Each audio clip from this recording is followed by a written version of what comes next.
Have you ever stepped into a location and sensed that the walls themselves were holding secrets, as if the air hung thick with matters that should have stayed buried? Before we start, tell me in the comments where you're listening from right now. I love discovering where our listeners are scattered across the world.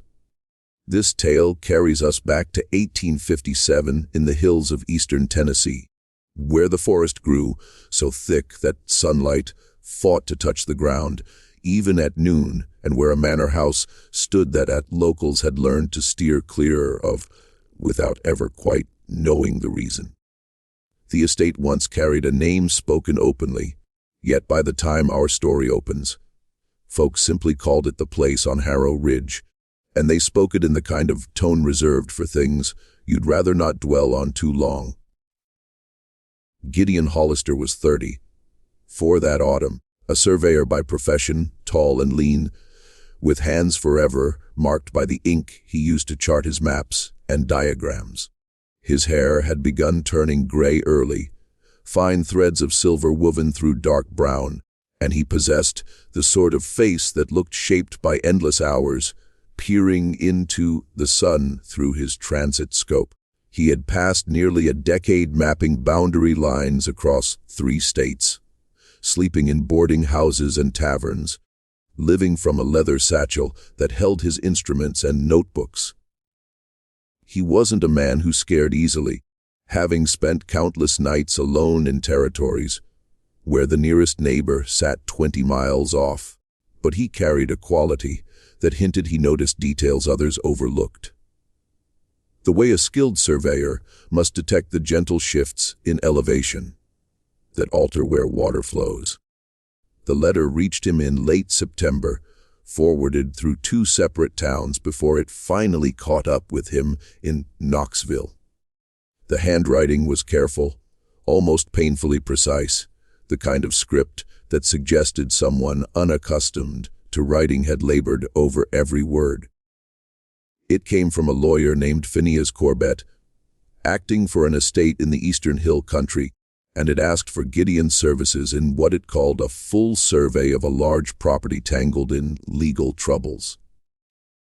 The fee named was generous, unusually so, and it included room and board on the grounds for as long as the task demanded. Gideon had replied accepting within 2 days, and by the first week of October, he found himself on a narrow road that climbed steadily into country growing wilder with every mile. The nearest town to Harrow Ridge was called Millerton, though calling it a town stretched the truth.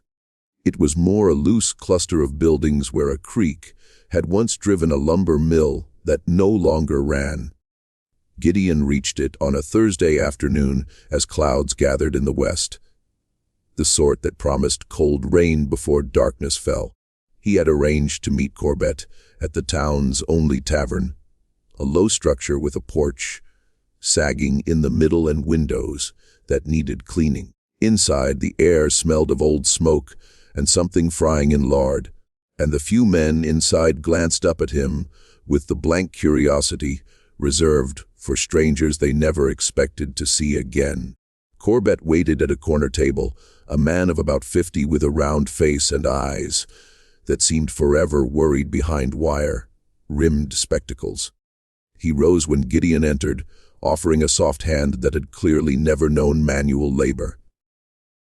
They traded the usual pleasantries, ordered coffee that arrived bitter and weak, and Corbett spread a map across the table between them with movements that spoke reluctance. The property, he explained in a voice that never rose above a murmur, had belonged to a man named Thaddeus Varnell, who had bought it nearly 40 years earlier and raised the manor house that still stood. Varnell had died the previous winter, and his will had uncovered a knot of claims and counter. Claims from relatives spread across 4 states, none of whom agreed on anything except that each wanted his share. Before any division could happen, the court demanded an exact survey of the boundaries and improvements, a job made harder by the fact that Varnell's own records had proven unreliable at best and deliberately misleading at worst. Gideon studied the map, noting the irregular outline of the property, how it followed ridge lines and creek beds instead of the tidy rectangular sections most land used. Corbet's finger traced the borders with clear hesitation, pausing at certain spots where he seemed to struggle for words. Structures beyond the main house appeared on the map: a spring house, a root cellar, what looked like a small chapel or meeting house set back in the woods, several outbuildings whose purposes went unmarked. When Gideon asked about staff currently on the property, Corbet's face grew even more uneasy. There was a caretaker, he said at last, a woman named Temperance Krell, who lived in a cottage near the main house and kept a minimal presence. She had worked for Varnell for many years and had agreed to remain through the legal matters. Though Corbet admitted he found her hard to talk with, given to speaking in fragments and contradictions that made practical plans difficult. You've probably had that feeling, haven't you?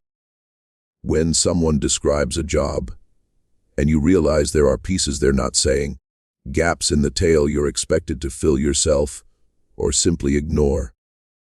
Drop a comment if you've ever taken work where you knew something felt wrong, but couldn't quite name it. Gideon felt that familiar prickle at the back of his neck as Corbet went on outlining the arrangements. How Gideon would have full access to Varnell's library and office. How Temperance had been told to supply meals and answer any questions about the property's features. How the task should prove straightforward for someone of Gideon's skill, and ought not to take more than 3 or 4 weeks at the most. Yet something in the way Corbet avoided his eyes, the way his fingers kept returning to fidget with his watch chain, suggested that straightforward was the last word anyone would use for this survey. The road to Harrow Ridge left Millerton heading northeast, climbing steadily through forests that crowded close on both sides. Gideon made the ride on horseback, his surveying gear packed carefully in leather cases strapped behind the saddle, leading a second horse that carried his personal belongings and supplies. The afternoon was fading, that special autumn light that turns everything golden and somehow melancholy at once, and the air carried a scent he couldn't quite identify. Not decay exactly, but something close, organic and old and faintly sweet. He passed no other travelers on that road, no farmsteads or cabins visible through the trees, just mile after mile of wilderness broken now, and then by stone markers so weathered their inscriptions had vanished. The gate appeared exactly where Corbet's directions said it would. 2 stone pillars joined by an iron arch, rusted the color of dried blood. No actual gate remained, if one had ever existed, just the frame standing open like an invitation or a warning. The drive beyond was overgrown, more suggestion than path. 2 ruts where wagon wheels had once rolled regularly, but which now sprouted grass and young saplings. Gideon guided his horses through, and the forest seemed to close in at once, branches meeting overhead to form a tunnel of shadow that took his eyes a moment to adjust to. He had ridden perhaps half a mile when the trees parted suddenly, and he saw the manor for the first time. It sat on a rise overlooking a valley that dropped away to the east, a structure of dark stone and darker timber that looked as though it had grown from the ground rather than been built. Organic, and somehow wrong in its proportions. 3 stories tall at its center, with wings stepping down to 2 stories each. Windows arranged in patterns that didn't quite follow architectural logic, too many in some places and obvious gaps in others. The roof was slate, much of it still sound, but with visible patches where tiles had slipped or fallen, and chimneys rose at odd intervals, some straight and some leaning slightly, as if the foundations beneath had shifted. What struck Gideon most was the silence around it. No birds calling from the nearby trees, no insects humming in the late afternoon air. Just a stillness that felt deliberate and watchful. The caretaker's cottage stood smaller, set north of the main house and partly hidden by a stand of ancient oaks whose branches had twisted into strange, contorted shapes. Smoke rose from its chimney, thin and gray, and as Gideon approached, a woman stepped onto the narrow porch. Temperance Krell was perhaps 60, perhaps older, the kind of age where the face becomes hard to read exactly. Weathered and lined, yet still holding a rigid strength. She was tall, for a woman of that time, nearly Gideon's own height, dressed in black that might have been mourning clothes, or simply her choice, and her hair was pulled back so tightly it seemed to stretch the skin of her forehead. Her eyes were pale, a gray, so light they looked almost colorless in the fading daylight, and they fixed on Gideon with an intensity that made him want to look away. She offered no conventional greeting, only a single nod, and a gesture toward a small stable beside her cottage, where he could tend his horses. Her voice, when she finally spoke, came lower than he expected, rough as if from long disuse. She said the main house had been made ready for him. The east wing, 3rd floor, the room overlooking the valley, and she would bring his supper at 7 if that suited him.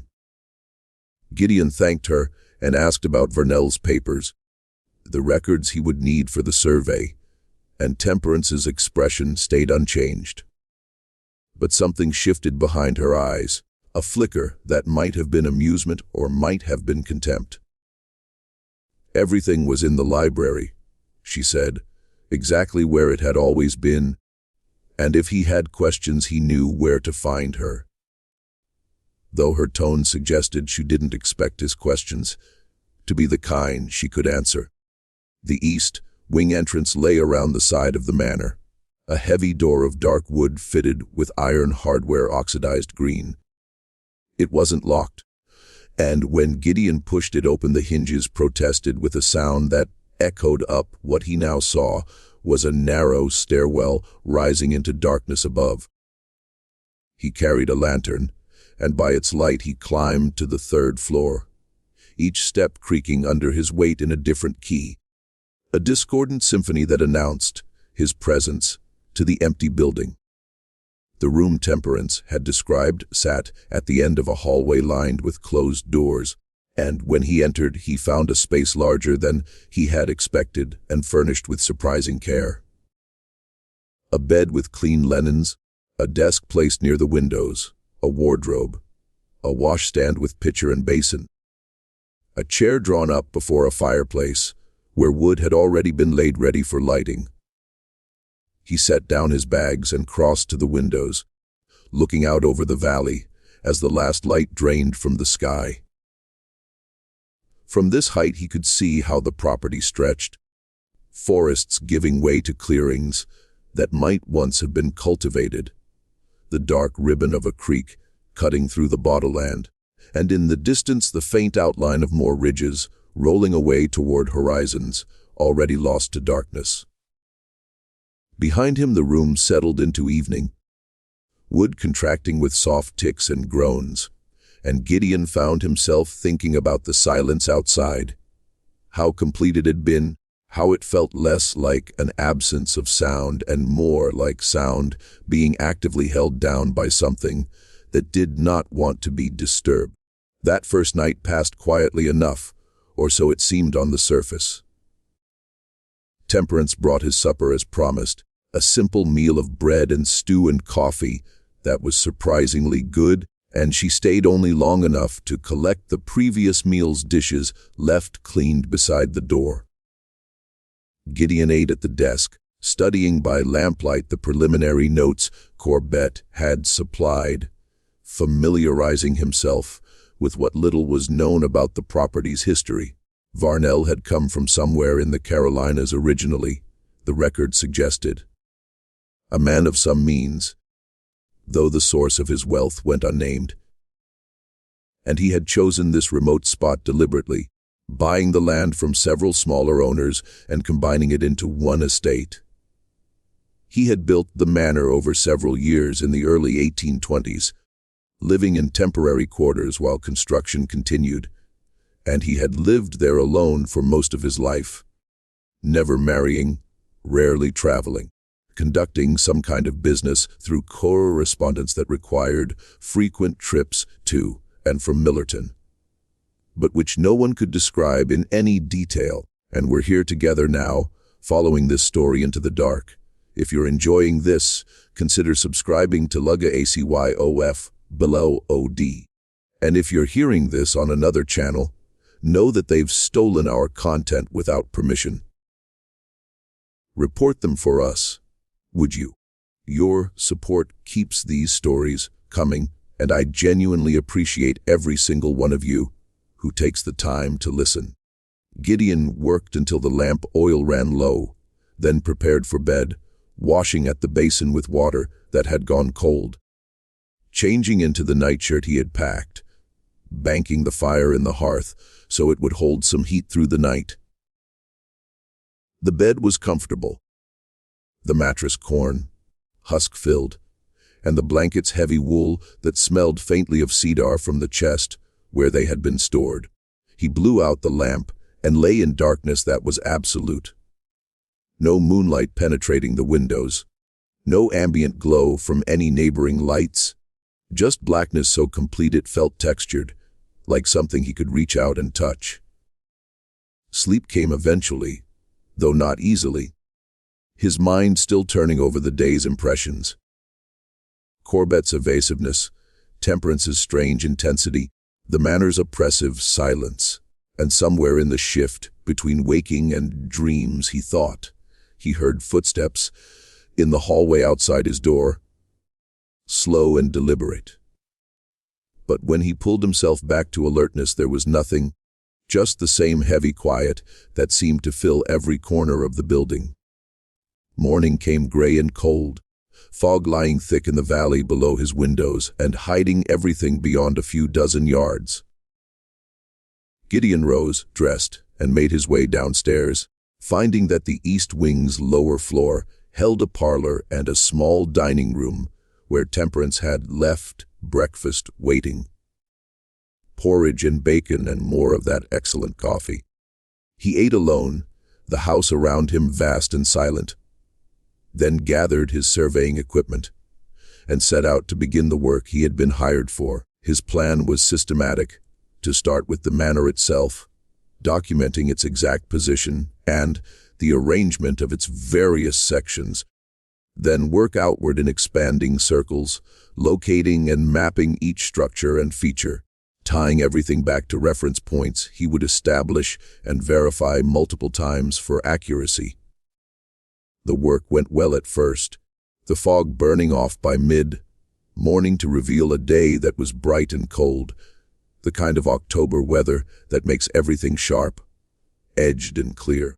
Gideon set up his transit on the highest point of ground near the manor, a small knoll that gave him good sight lines in all directions, and spent the morning taking bearings and distances, filling pages of his field book with measurements and sketches.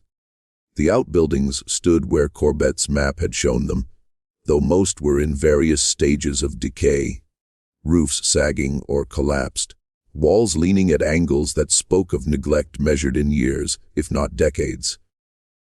The spring house was still sound, built into a hillside with a stream diverted through it, to keep the interior cool, and the root cellar was similarly functional, though both were empty, swept clean, and showing no signs of recent use.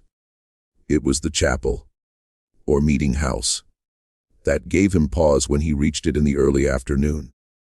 It sat perhaps half a mile from the manor, reached by an overgrown path that wound through forest, so thick it felt deliberately concealing. The structure itself was small, maybe 30 feet on a side, built of the same dark stone as the manor with narrow windows set high in the walls, and a door of heavy timber bound with iron. Unlike the other outbuildings, it showed no signs of decay. Its roof intact, its walls plumb and square, its threshold swept clean. Gideon circled it slowly, taking measurements for his map, noting architectural details.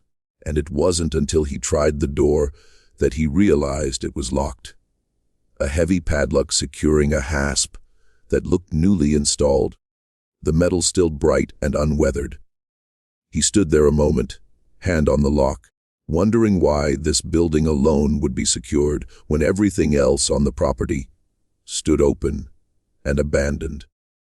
The windows were too high to see through without a ladder, but he could detect no light from within, no indication of what the space might contain or what purpose it had served.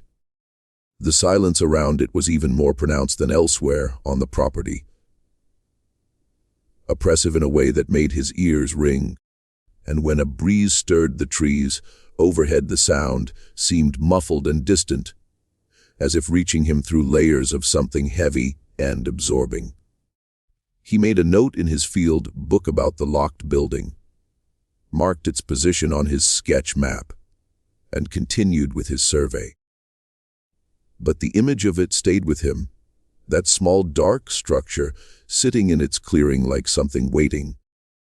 The days settled into a rhythm after that, Gideon rising with first light, working through the morning and afternoon, returning to the manor as shadows lengthened, eating solitary meals that Temperance provided, but which they never shared, and spending his evenings in Varnell's library, a room on the manor's ground floor where walls of books rose to a ceiling painted with constellations that didn't match any sky Gideon had ever seen. The library became his refuge, a place where lamplight pushed back the darkness and the volumes surrounding him felt like company, even if he rarely read them. Their subjects ran to philosophy and natural history and religion, though not the comfortable religion of churches and hymns, but something older and more unsettling. Texts in languages he didn't recognize, and some he wasn't sure were languages at all, more like symbols arranged in patterns that hurt to look at too directly. Varnell's papers occupied a large desk at the library's center, and Gideon spent hours working through them, trying to piece together a coherent picture of the property's development and the man who had created it. The records were meticulous in some ways and maddeningly vague in others. Endless notations about plantings and harvests and building projects, but almost nothing about people. No mention of workers or visitors, or anyone who might have helped maintain the estate. There were receipts for materials, lumber and stone and iron and glass, purchased from suppliers in Millerton and towns even farther away. But the quantities suggested work on a scale that one man could not possibly have accomplished alone. Yet there was no record of wages paid or workers hired. It was as if Varnell had existed in a bubble of isolation, maintaining this substantial property through force of will alone, and the impossibility of that should have bothered Gideon more than it did. But he found himself accepting it the way he accepted other things about the manor that didn't quite make sense. The way distances inside seemed to shift depending on which route you took. The way certain rooms were always cold no matter how high you built the fire. The way he could swear he heard footsteps or voices just at the edge of hearing, but never quite locate their source. Have you ever worked somewhere that made you question your own perceptions? A place where the rules you thought governed reality seemed to bend just slightly. Not enough to be certain, but enough to make you doubt yourself. Tell me in the comments if you've experienced something like that. Those moments where you're not sure if the problem is the place or your own mind.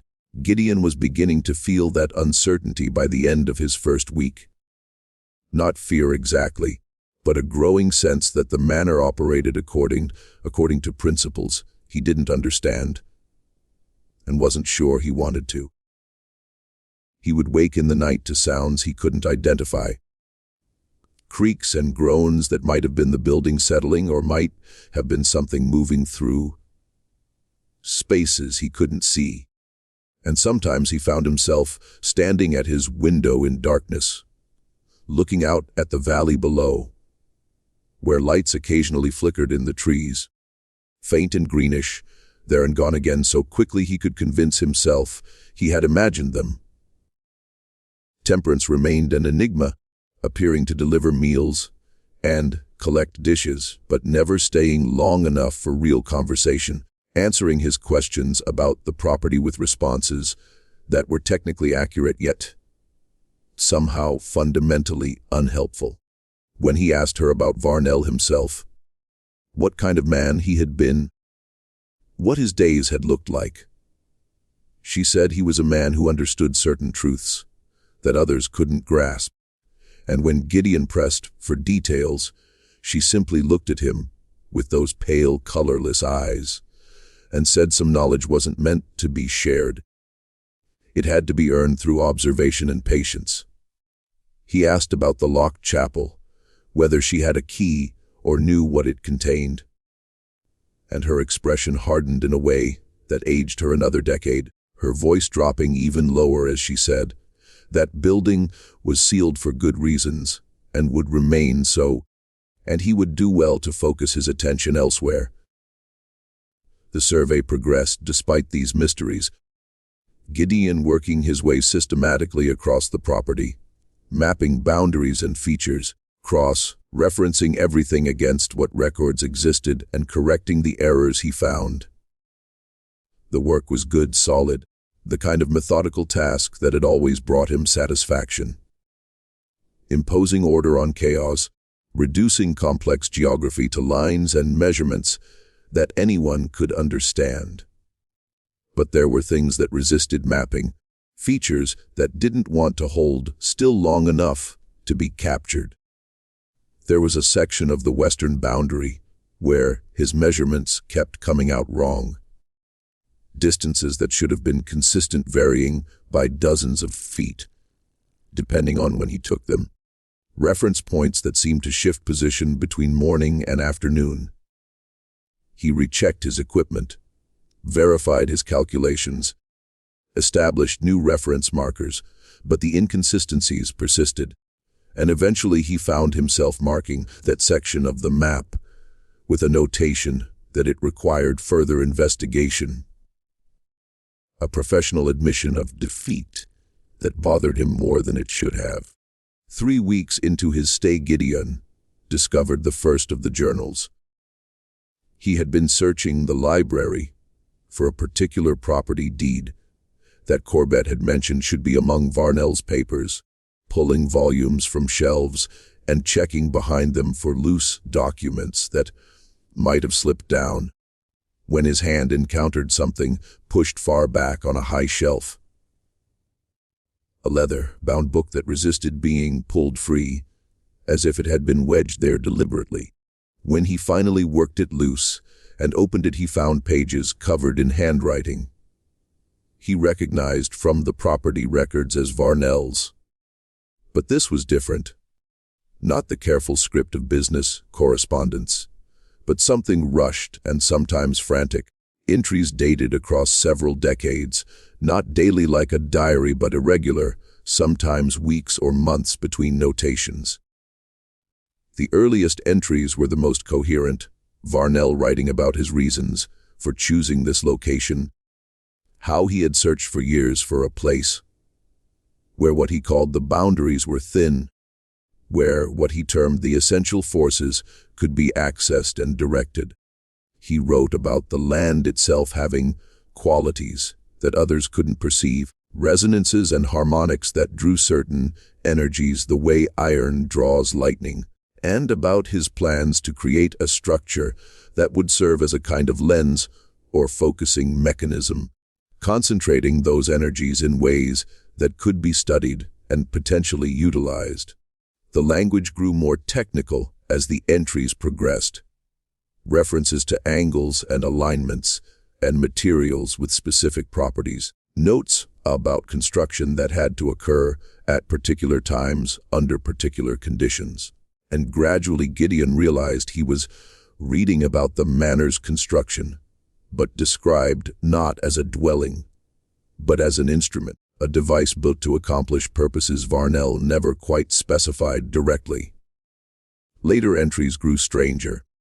Varnell writing about experiments and observations, phenomena he documented but struggled to explain. Sounds that came from nowhere, shadows that moved independently of any light source, cold spots that appeared and disappeared, according to patterns he was trying to decode.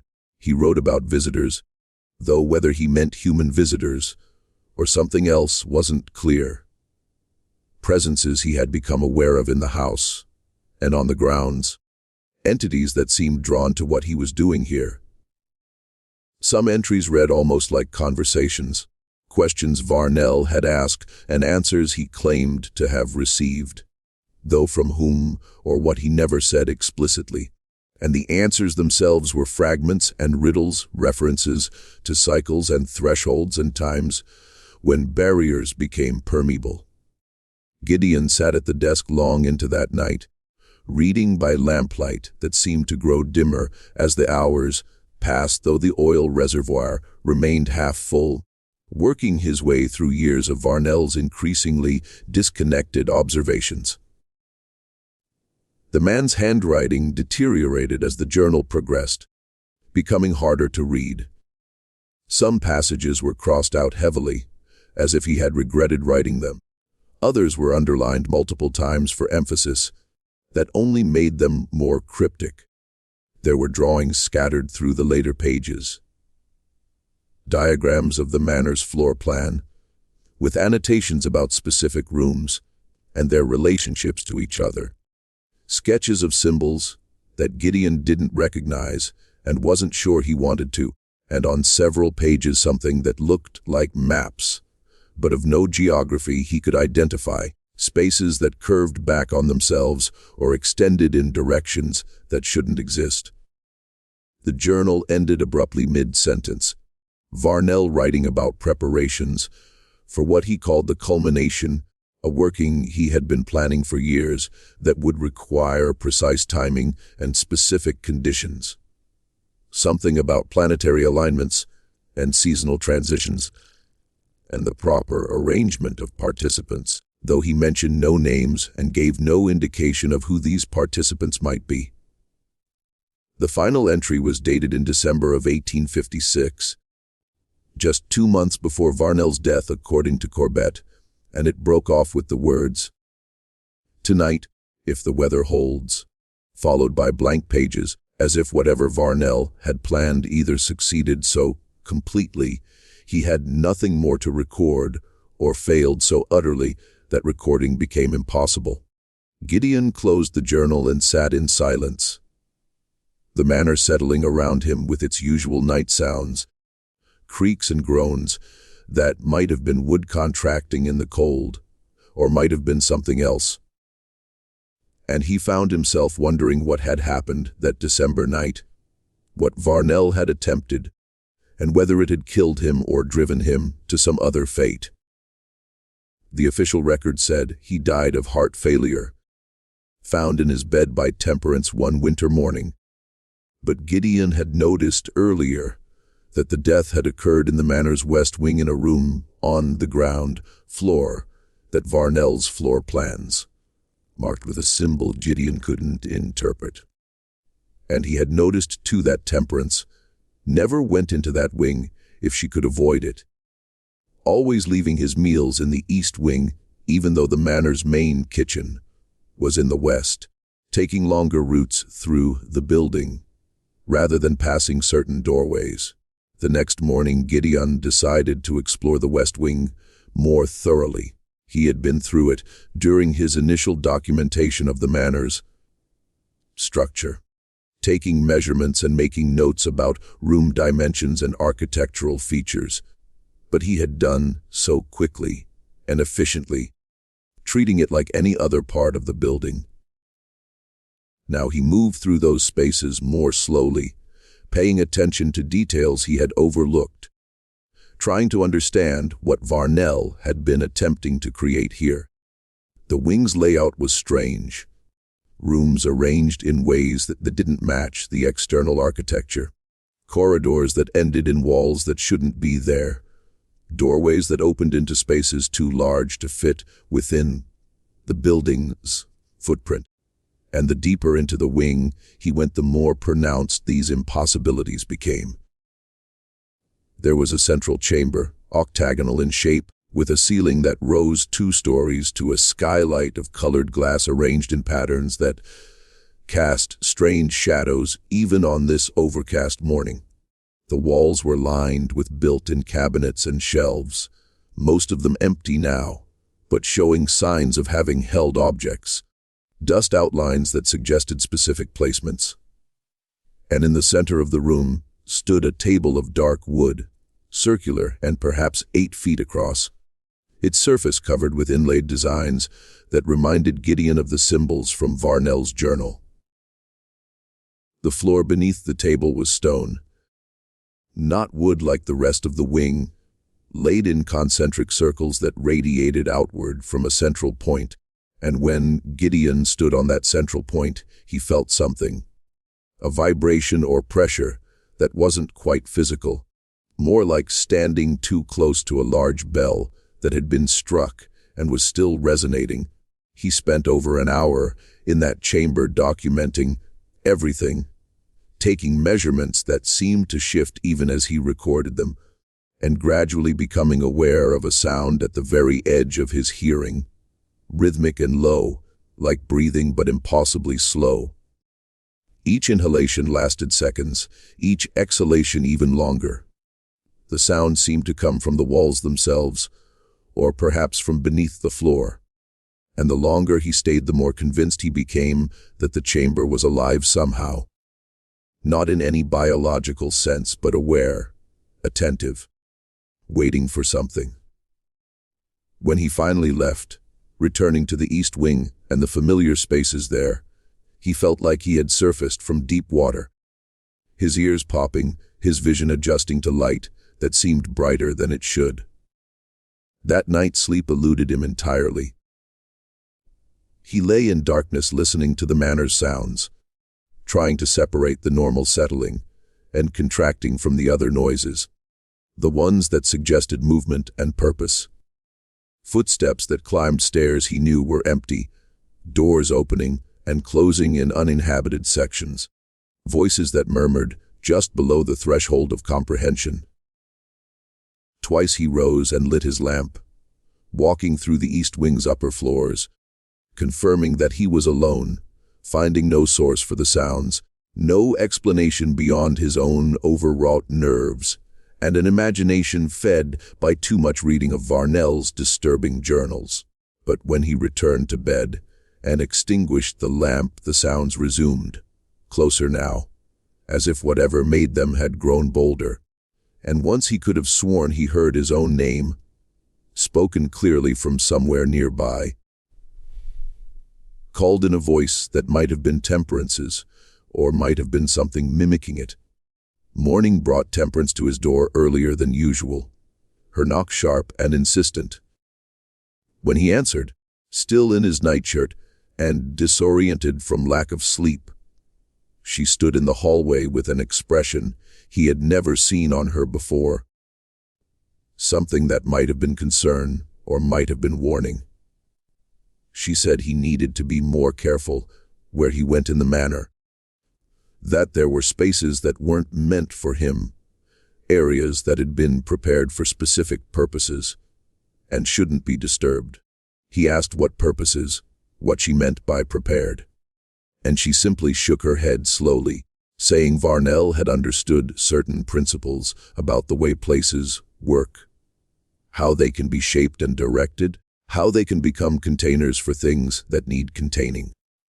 When Gideon pressed her further, she cut him off, mid-question, her voice sharp for the first time since he had arrived, telling him his job was to survey the property, to measure and map what could be measured and mapped, not to interfere with matters he didn't understand and couldn't control.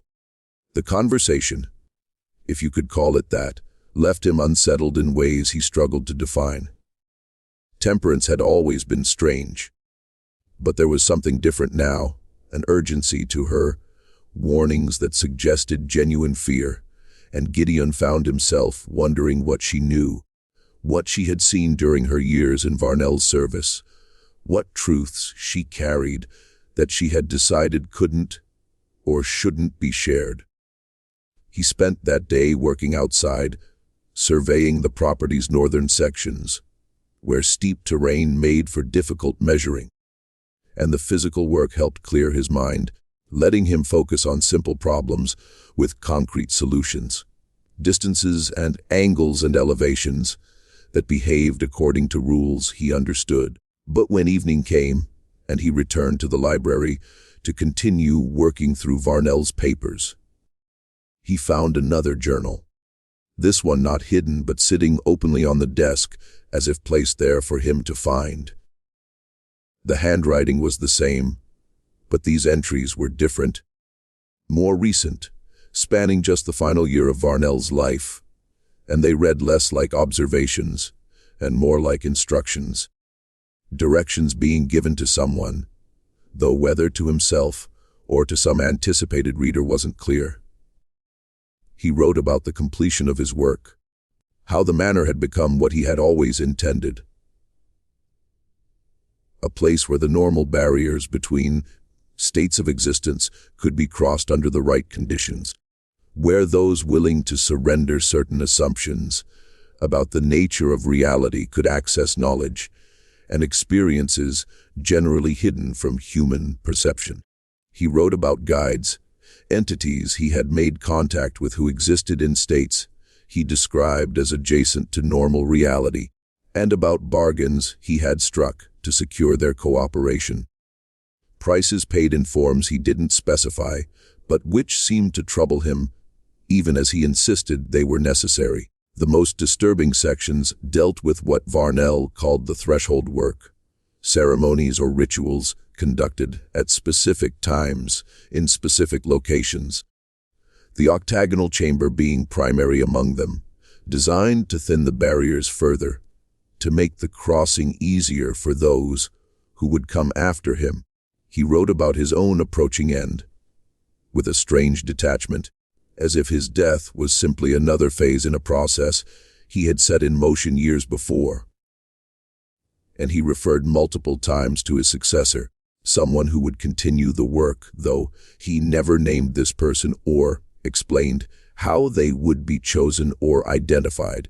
The final entry in this journal was dated 5 days before Varnell's recorded death, and it read like a set of final instructions, steps to be taken to preserve what he had created here, ways to ensure the manor remained functional for its intended purposes. He wrote about Temperance, how she understood more than most people gave her credit for, how she had agreed to stay and maintain the property, not out of loyalty, but out of recognition that some things need watching.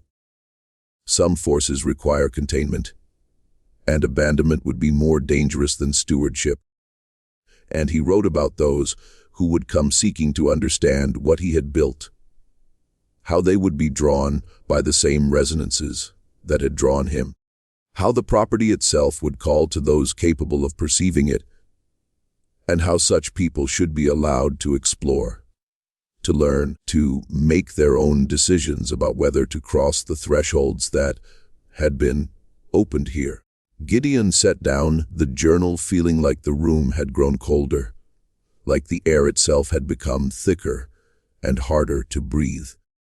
He understood now, or thought he did, what Corbett's evasiveness had been about, why the fee for this survey had been so generous, why finding someone willing to spend weeks in this isolated place had apparently been difficult.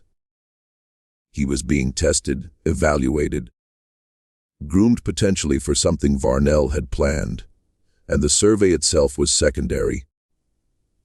just a pretext to get someone here who might prove suitable for whatever succession Varnell had envisioned. The thought should have sent him packing, should have had him gathering his equipment and riding back to Millerton without looking back. But instead he found himself staying where he was. Curiosity and something deeper, something that felt less like choice and more like compulsion, keeping him rooted in this chair, in this library, in this impossible house. Think about the last time you faced a decision where every rational part of you said to walk away, but something else, some deeper instinct, told you to stay and see what happens next. Have you ever ignored your better judgment because you needed to know how something would turn out, even if the knowing might cost you? That's where Gideon found himself that night, balanced between sense and recklessness. And the balance was tipping toward staying, toward exploring further, toward finding out what Varnell had really created here and whether the promises implicit in those journals, promises of knowledge and experiences beyond normal human access, were genuine, or just the delusions of a man who had spent too long alone in the wilderness. The fourth week of his stay brought changes to the weather. Cold rain that fell steadily for days, keeping Gideon inside more than he liked, confined to the manor while he worked through the remaining papers and tried to make sense of measurements that refused to reconcile with each other. The building seemed more active during this period, sounds more frequent, and less easy to dismiss as natural causes, and several times he encountered evidence of presence in spaces he knew he had left empty. Chair moved. A book lying open that he was certain had been closed. Once a message written in the condensation on a window that read, "Almost ready," in letters that faded even as he stared at them. Temperance became harder to find, appearing rarely, and leaving his meals outside his door rather than bringing them to him directly. And when he did see her, she looked older, more worn, as if the effort of maintaining her vigil here was finally showing its cost. He asked her once, direct and plain, what she thought would happen to this place after the legal matters were resolved, whether it would be sold and divided, whether new owners would move in. And she laughed, a sound so bitter and empty it barely qualified as laughter at all. She said the manor would do what it had always done. It would wait. It would call to those who could hear it. And eventually someone would answer. Someone always did. And what happened after that depended on the person and how much they were willing to surrender to learn. What could be learned here? The locked chapel continued to occupy Gideon's thoughts, its presence on the property like a tooth that wanted probing. He had circled back to it several times during his survey work, documenting its position and dimensions, noting architectural details, but the lock remained a barrier he couldn't cross professionally, and the temptation to cross it unprofessionally grew stronger each time he passed. Finally, on a gray afternoon near the end of his fourth week, he returned there with tools. A pry bar and hammer he had found in one of the outbuildings, and he told himself he was just inspecting the lock, checking its condition for his report. But he knew he was lying to himself, even as he positioned the pry bar against the hasp and began to apply pressure. The lock resisted, then gave way with a crack of splitting wood, and the door swung inward on hinges that moved more smoothly than he expected, opening onto darkness that seemed absolute despite the gray daylight behind him. He had brought a lantern, and he lit it now, holding it high as he stepped across the threshold into a space that felt immediately wrong. The air colder than it should be, and carrying a smell like ozone after lightning, sharp and electric and organic all at once. The interior was a single large room empty of furniture, the walls bare stone and the floor smooth slate. But it wasn't empty of everything. because suspended from the ceiling by chains, so fine they looked like threads, were objects. Dozens of them. Shapes that Gideon's eyes struggled to resolve into anything coherent. They weren't quite sculptures, and weren't quite mechanical, more like constructions of wire and glass and materials he couldn't identify, and they hung at different heights throughout the space, turning slowly in air. Currents he couldn't feel, reflecting his lamplight in ways that hurt to look at directly. The reflections seemed to multiply and fold back on themselves, creating depths that shouldn't exist in flat surfaces.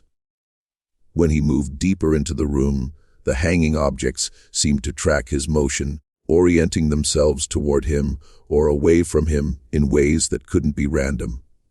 And the shadows they cast on walls and floor shifted and merged, forming patterns that might have been letters in an alphabet he didn't know, or might have been something that preceded language entirely, meaning rendered in pure shape.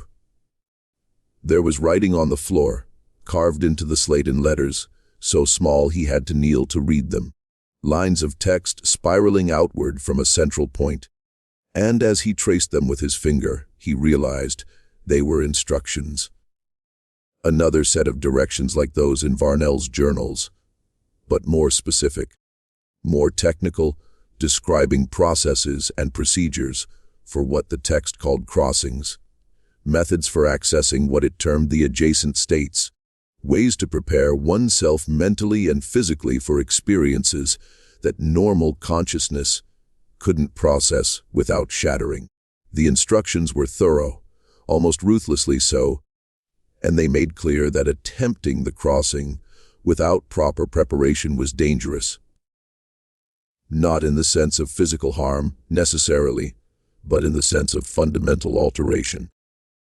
Changes to perception and understanding that couldn't be reversed once initiated. Gideon didn't know how long he spent in that chapel, reading the floor's inscriptions, studying the hanging constructions, feeling the space's wrongness seep into his bones like cold. But when he finally emerged, the light outside had changed. The afternoon much further advanced than it should have been, hours missing from his awareness, as if time inside the chapel operated according to different rules than time outside. He locked the damaged door as best he could, knowing Temperance would discover the intrusion, but not caring, his mind too full of what he had seen and read to worry about consequences. And he walked back to the manor in twilight that seemed to arrive too quickly, the forest around him full of sounds that might have been wind in branches or might have been voices, speaking in languages he almost recognized. That night marked a change, a threshold crossed. Whether he had intended to or not, and the manor responded to that crossing by becoming more transparent, its true nature showing through the facade of normalcy it had maintained. Gideon saw things in corridors that vanished when he looked directly at them, shapes that moved through walls as if the stone were permeable, heard conversations in rooms he knew were empty, and once, passing a mirror in the upper hallway, he saw his reflection joined by others. Figures standing behind him that weren't there when he turned to look, faces he almost recognized wearing expressions of welcome or warning or something more complex than either. The dreams that came when he finally slept were vivid beyond anything he had experienced. Not the random jumble of normal dreaming, but coherent, structured, like memories of events he had never witnessed. And in them he saw Varnell conducting the work described in his journals, saw the octagonal chamber, filled with apparatus and symbols, saw figures that might have been human or might have been something wearing human shape, participating in ceremonies that bent space and light and sound into configurations that shouldn't exist in three-dimensional reality. He saw the chapel being built, the hanging constructions being assembled piece by piece, each component placed according to precise specifications to create an instrument for purposes he couldn't quite grasp, but which filled him with fascination and dread in equal measure.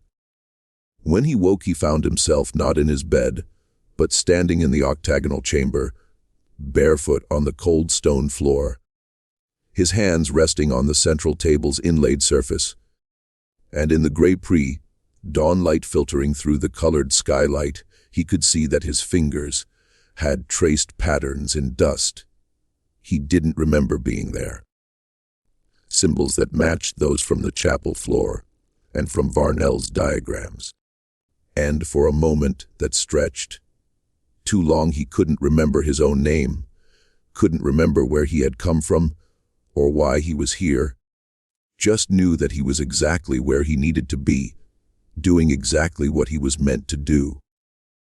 Temperance found him there an hour later, still standing at the table, consciousness returned but shaken, and she didn't ask what he had been doing or how he had gotten there, just looked at him with those colorless eyes and said quietly that it had begun, that the property had chosen, and now he would have to decide whether to accept what was being offered or try to refuse it. Though refusal might not be possible anymore, might not even be a real option, given how far the process had already advanced.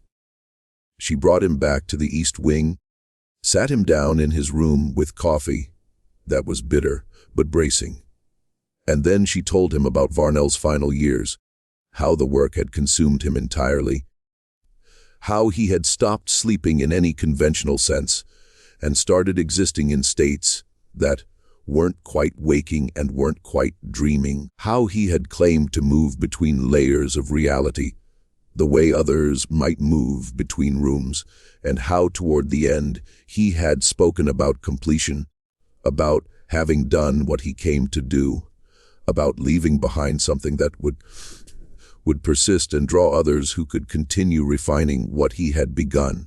Gideon asked whether Varnell had found what he was searching for, whether the crossings had led to knowledge, or just madness disguised as revelation.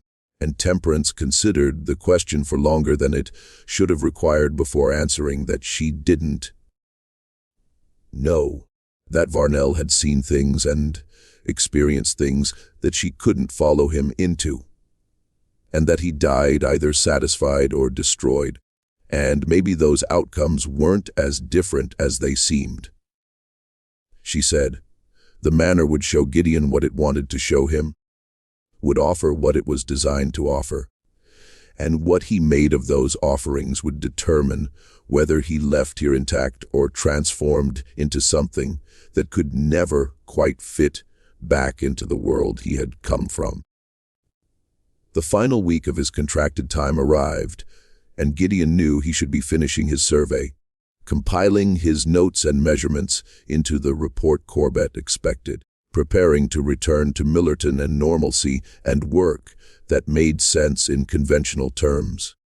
Instead, he found himself spending more time in the octagonal chamber and the locked chapel, studying the instructions he had found, comparing them to Varnell's journals, and beginning to understand the scope of what had been created here, how the manor and its grounds had been shaped into a kind of engine or amplifier, a structure that could focus and direct forces most people couldn't perceive, and how that structure was offering him access to experiences generally reserved for shamans and mystics and madmen. He tried once to pack, to gather his equipment and prepare for departure, but his hands wouldn't cooperate, moving instead to pull out more of Varnell's papers, and he realized with a clarity, that was almost chemical, that he wasn't leaving, that the decision had been made before he had even arrived here. Encoded somehow in the letter from Corbett, in the journey up that mountain road, in every choice that had brought him to this place at this time. The property had called him just as Varnell had written it would, and he had answered that call the moment he accepted the commission, and everything since had been movement toward this moment of recognition, this understanding that his life before Harrow Ridge was ending, and whatever came after would be something fundamentally different. Temperance helped him in those final days, not with encouragement or advice, but simply with presence, maintaining the routines of meals and maintenance that kept the manor functional, while Gideon worked through the preparatory processes described in Varnell's instructions. She had seen this before. He realized she had guided others through the same transition. And when he asked how many predecessors, she said numbers didn't matter.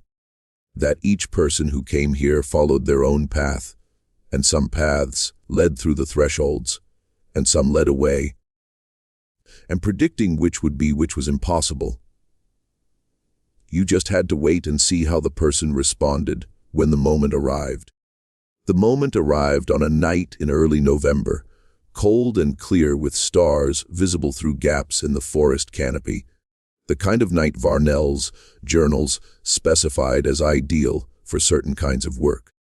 Gideon had prepared according to the instructions, fasting and meditating, and positioning himself in the octagonal chamber at the center of the pattern inlaid in the table surface. And as midnight approached, he felt the space around him begin to shift, not physically but perceptually, dimensions multiplying or revealing themselves, directions appearing that didn't correspond to the usual three. And the sound he had heard before, that slow, rhythmic breathing, grew louder and more distinct until he understood it wasn't breath at all, but the pulse of something vast, the heartbeat of forces that existed in those adjacent states Varnell had written about. And the chamber was designed to make those forces accessible, to provide a controlled interface with modes of being that human consciousness normally couldn't process.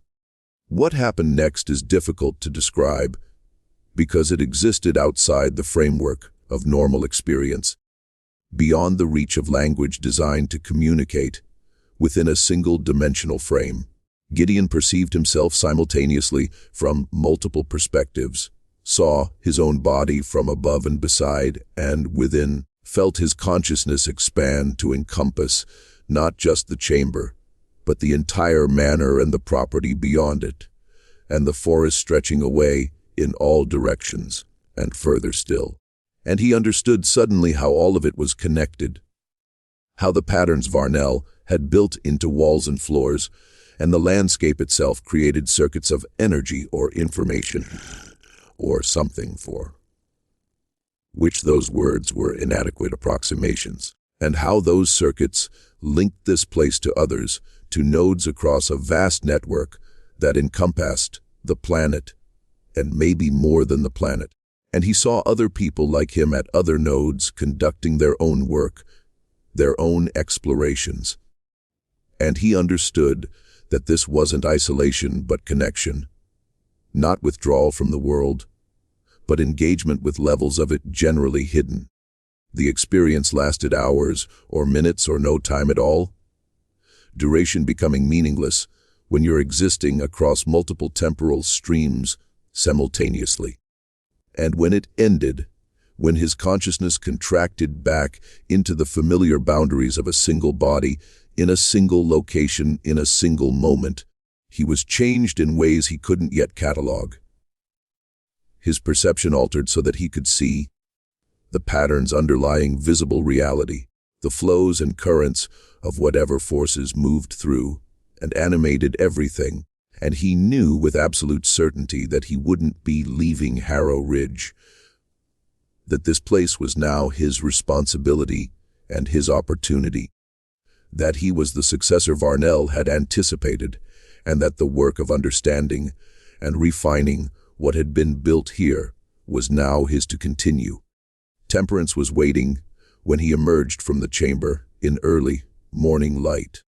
And she looked at him with something that might have been satisfaction, or might have been sadness, or might have been both. And she said simply that she would stay as long as he needed her, would help him learn what Varnell had learned and avoid what mistakes could be avoided. But eventually he would be on his own here, would have to decide how to use what this place offered, and whether to seek others who might benefit from access to it. She said the lawyers would need his survey report, would need some kind of documentation to satisfy their legal requirements. And he could provide that. He could give them numbers and maps that would tell them nothing true about the property, while satisfying their bureaucratic needs. And afterward they would leave him alone, would record the estate as remaining under caretaker management while its final disposition was determined, and years might pass with that status unchanged. Years, during which he could explore and experiment and develop his understanding of what Varnell had begun. And that's how it ended and began. Gideon Hollister the surveyor, becoming Gideon Hollister the keeper of Harrow Ridge, his life before that autumn in 1857 fading like a dream he had woken from. His life after becoming something he couldn't have imagined when he first received Corbett's letter and thought himself fortunate to have secured such generous employment. The manor still stands there, or so I'm told, though people who live in that part of Tennessee don't talk about it much, don't like to acknowledge that it exists or that anyone might be living there. And the roads that used to lead to it have been allowed to grow over, become indistinct, as if the land itself wants to forget the path. But sometimes people still find their way there, drawn by the same resonances that drew Varnell and Gideon, called by forces they don't understand, to a place that offers them experiences they can't find anywhere else. And whether they stay or leave, whether they cross those thresholds or turn back at the last moment, is a decision each person makes for themselves. Though maybe decision isn't the right word for something that feels so much like recognition, like coming home to a place you've never been, but somehow always belonged. So tell me, have you ever felt called to something you couldn't explain? Drawn to a place or a purpose that made no rational sense but felt absolutely right anyway? Have you ever wondered if the world you see is all there is, or if maybe there are layers beneath and beyond it that most people never perceive? Leave your thoughts in the comments below. I'm genuinely curious about your experiences. And if you've made it this far through the story, thank you for listening. These tales take time to tell properly, and I appreciate you giving me that time.